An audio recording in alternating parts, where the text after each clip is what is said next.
So today is day 6 of my silly little vacation, and so I thought, what better thing to do while out in nature and experiencing life than react to the Five Nights at Freddy's movie trailer.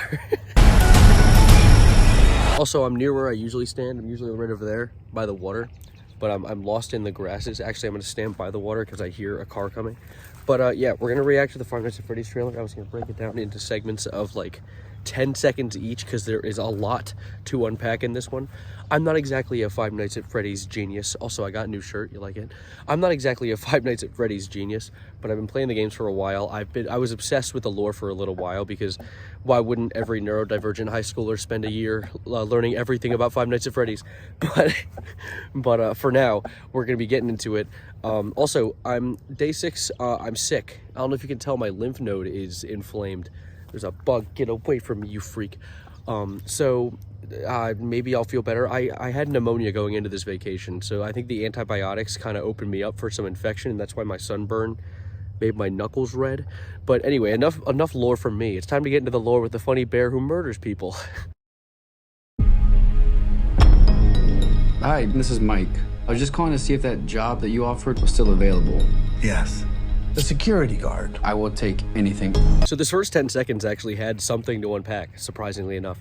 The first thing I noticed is the guy who's playing William Afton, or the guy we knew was going to be playing William Afton, he was sitting at a desk for a career counselor named Steve Raglan. And I'm wondering if that's like an alter ego he runs by at the beginning of the movie, and then you figure out, oh, he's actually the guy who murdered children. That's a theory of mine that they could build off of, as well as the notice of delinquency, I assume because the building was closed down, you know, because children were murdered in it. And then the third thing I noticed was his suit that he's putting on to go to his job is a little purple looking, and I love that. I love that so much. But yeah, that's just the first 10 seconds. Let's dig more. Huge in the 80s with the kids. They shut it down years ago. The owner's just not ready to let it go yet. I will work and you will sleep. I understand. The next step to unpack is not only the broken down Freddy's logo, which I thought was really, really cool, but in the reflection of the puddle right here, you can see the original Five Nights at Freddy's restaurant, or I guess Freddy Fazbear's Pizza. I don't think they called the restaurant Five Nights at Freddy's. They're Freddy Fazbear's Pizza restaurant. I thought that was really cool. I love Blumhouse's interpretation of the Freddy Fazbear like logo. I thought that was really pretty looking. Also, Michael has a daughter. I feel like that's new. I don't know any time he has a daughter. Maybe it's not a daughter, maybe it's an adopted daughter, I don't know.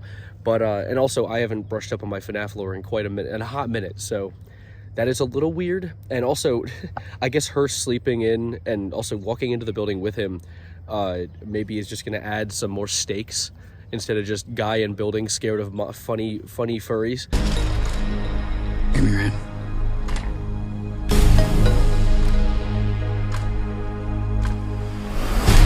Okay, wow, well that was a lot in just 10 seconds. We had not only a Chica, but also a Freddy stained glass window, which I thought was really cool. I don't think we've seen that really much interpreted in the games previously. As well as Foxy's shadow. And I've already seen images of the animatronics and how Jason Blum, I think that's his name, has interpreted them, and he's done it so well, turning these like video game characters into a reality. So I give major points to that. But yeah, so far we've gotten a little bit of a look at the restaurant, and if you want to look back, and you can just go back in like 0.5 speed mode and look at some of the stuff as well in case I missed anything. All you have to do is keep your eyes on the monitor. Welcome to Freddy Fazbear's, where fantasy and fun come to life. Okay. Another pretty few cool things that have gotten shown here. So first off, we had a look at the vents. I'll show a picture here. I know this isn't a bit of a nitpick, but I feel like these vents looked a lot like the vents in FNAF 2. In the camera that's like directly to your right and left. I thought that looked kind of cool, as well as finally getting a look at the desk of the Freddy Fazbear's Pizza restaurant. It looks so good. I love that there's 6 monitors, I assume, for every single camera angle, instead of just being like you choose which camera you want to look at, which I think is also pretty good like modernization of it, even though it's not modern in the timeline of the movie. But I thought that was pretty cool, as well as hearing Afton's voice. He still sounds like Shaggy. I love that so much. I love his voice. He sounds so much like a business manager in the 80s. I think it's just so peak. So that also I 100% love. Also, forgot to add, on that Employees of the Month board in the office on the back, there is 8-Bit Ryan, there is, I forgot his name, he's the really loud one, but yeah, there's a bunch of cameos on that board, so take a look at that, zoom in if you want to, I don't know.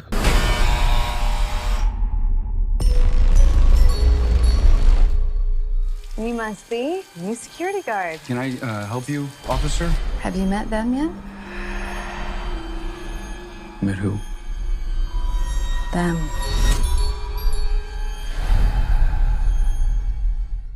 All right, I'm stopping it right there before the action commences. We gotta look at a new police character, and I'm in the middle of nowhere right now, so I can't exactly look up her name. I don't know if they're trying to go for an early Vanessa type, but I'm interested. If you have any... You hear him. You hear him, right? Oh my god. Anyways, excuse me. Sir. Okay, anyway. So, I don't know if it's an early Vanessa type, but interesting. It's also our first look at the animatronics, but don't worry, there's gonna be more in a second.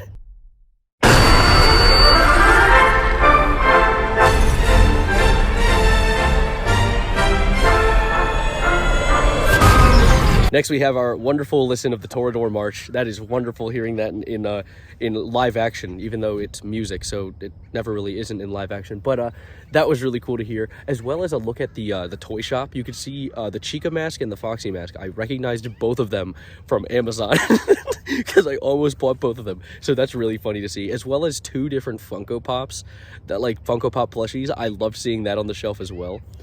And also, I saw that when he turns off the power, Bonnie's guitar short circuits. And I'm wondering if they're going to make it into like some sort of thing where that's what causes the animatronics to go haywire. But I feel like it'd be better to stick to the children's souls. I don't know where they're going to go with that, but that's definitely an interesting detail that I wonder if they're going to dig into more in this. In the 80s, kids went missing.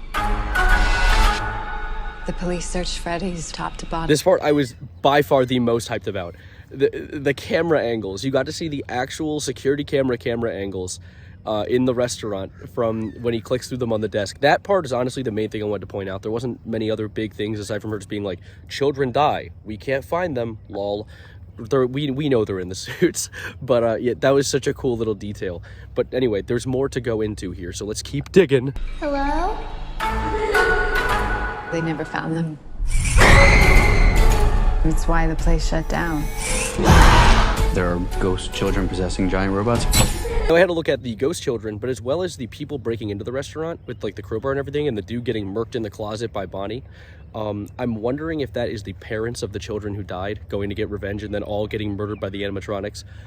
Maybe. That's my theory that I'm running with right here, because they never really dig into how the parents react to losing their children in the FNAF universe. So that's going to be an interesting detail, aside from, you know, the main character parents. But yeah, that I wonder where that's going to go. Thanks for the heads up. Technically, they're animatronics. What do they want? They want to make her like them. Papi! I don't necessarily know what they mean by they want to make her like them. The animatronic children who are murdered and put into suits want to murder more children and put them into suits. I mean, maybe they're clouded by being in the ethereal realm, but that's interesting. As well as seeing not only the drawing board behind her with all the children's drawings on it, but other closer looks at both Bonnie and Foxy. Right there. I thought both of those were really cool, but anyway, we have more to dig into. I don't want to hold this video too long. Tell me how to stop them. It's too late. Bobby, go! No, your eyes did not deceive you. That was Springtrap. He's here. They left. Springtrap, he's real. They actually added him in. I didn't know if they were going to add him into this movie. My theory that I made when I was on stream was that they were going to add him in like a sequel, because I feel like jumping to Springtrap immediately would be a bit fast. But to be honest, the timeline lines up. Happening to be in the modern restaurant in FNAF 1, Springtrap would already be in his silly little suit. He would have already gotten pranked, lol bozoed. So that makes sense. As well as another really good look at Freddy, and also Freddy doing like the Dwayne eyebrow raise right at the camera. I thought that was also kind of funny, to be honest.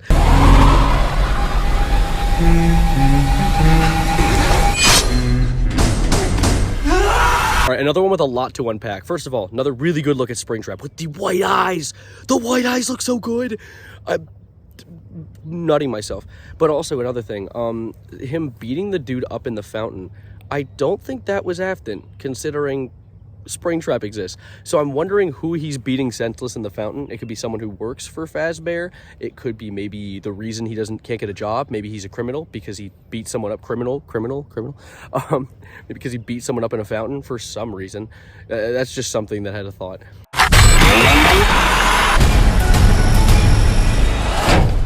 Where to?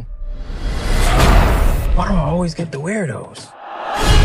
First of all, yes, that was Corey X Kenshin. He's a Five Nights at Freddy's horror, not just Five Nights at Freddy's, a horror YouTuber. He makes a lot of different content, and he's really talented, and he's in the movie. A YouTuber in the movie physically, not just the employee of the month board in the back, which, if anything, I'm going to throw it out there, Markiplier. I'd love to see Markipliers. I know I'm a bit of a fanboy here, but honestly, seeing Corey X Kenshin, it kind of throws out the concept that we could definitely have a Markiplier edition, considering both of them are pretty big in the franchise. But that would be cool. Also, him getting put in the suit with the spinning jaws and the cheeks, I think that's weird. I don't know why there is a buzzsaw in a Bonnie head. I don't know where that would contextually work. But maybe that's how it locks into the mechanism in the face. I don't know. I feel like that's strictly made for murdering a human in a funny rabbit suit, but whatever. Not my place to talk about that. All I have to talk about is what I saw in the trailer today, which I thought was really, really good. I think I covered everything as I watched it, which was really cool. I appreciate all you guys who were watching and enjoying. If I missed anything, tell me, because I know I missed something. I'm in the middle of nowhere right now, so I was literally watching this on my selfie stick standing on the beach. So thank you guys for sitting around for this video. Of course, let me know if I missed anything. Subscribe. This is day 6 of my vacation, so I'll be going home soon, and then I'll be back at my desk to talk to you guys. But anyways, have a great one, and as always, adios, arrivederci, goodbye, and Freddy Fazbear jumps.